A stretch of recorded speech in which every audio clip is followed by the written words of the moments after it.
Assalamualaikum warahmatullahi wabarakatuh. Good morning, students. Today we are going to continue discussing about report text. Okay, if I'm not mistaken, last week we already learned how to make passive sentence into bahasa Inggris. Yeah, we have learned how to make passive sentence in English.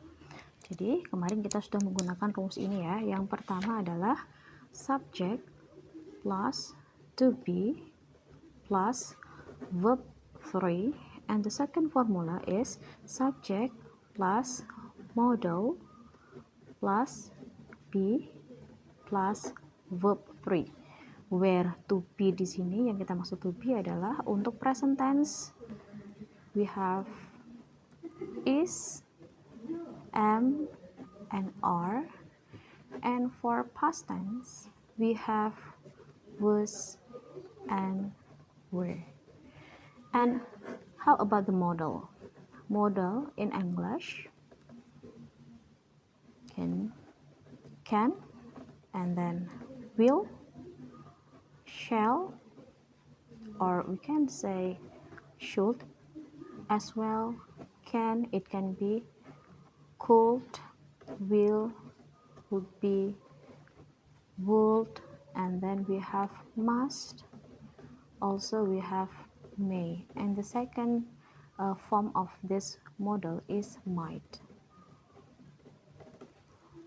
And last week we already learned how to make passive sentences in English. For example, here I'm going to review how to make passive sentences into English.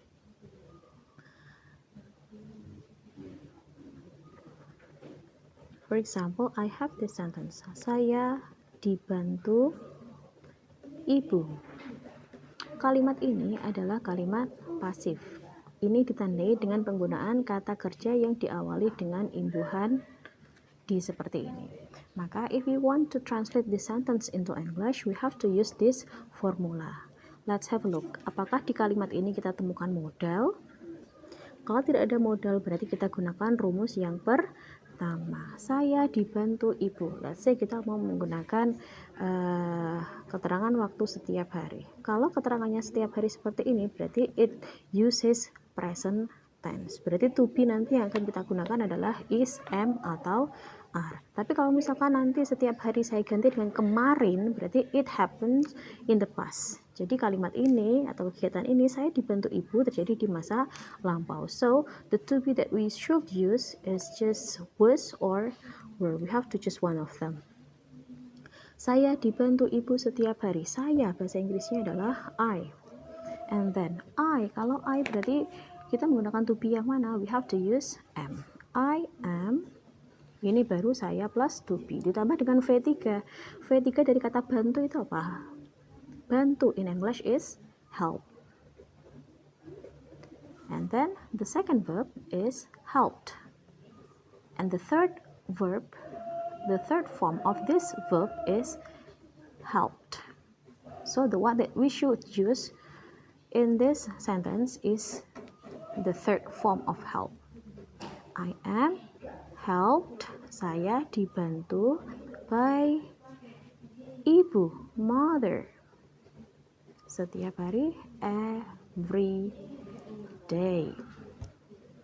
If only we change the adverb of time, saya dibantu ibu kemarin, maka tense yang kita gunakan nanti juga harus berbeda. Saya, I, karena kemarin berarti ini menandakan we have to use past tense. Berarti pilihan to be yang kita pakai hanya was or were. We are not using is, am, atau are.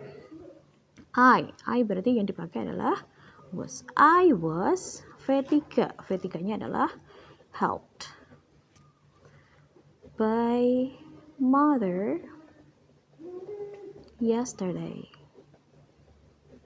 Jadi Jadi kalimatnya sama, tapi karena dia terjadi di masa yang berbeda, di waktu yang berbeda, maka tense yang dipakai pun juga berbeda. Alhasil to be yang dipakai juga berbeda. And how about this sentence? Saya harus dibantu ibu. Perhatikan, in this sentence we have must. Dalam bahasa Inggris, must masuk ke dalam modal. Berarti we have to use the second formula to translate this sentence into English. So, I harus, must, and then we have to plus be. After that we have verb 3 of help as well. Helped by mother. Jadi kemarin seperti ini ya. Jadi when we want to make passive sentences in English, we have to use this formula. If only you have modal, so you can use the second formula, and if you don't have any modal in your sentence, you can use the first formula.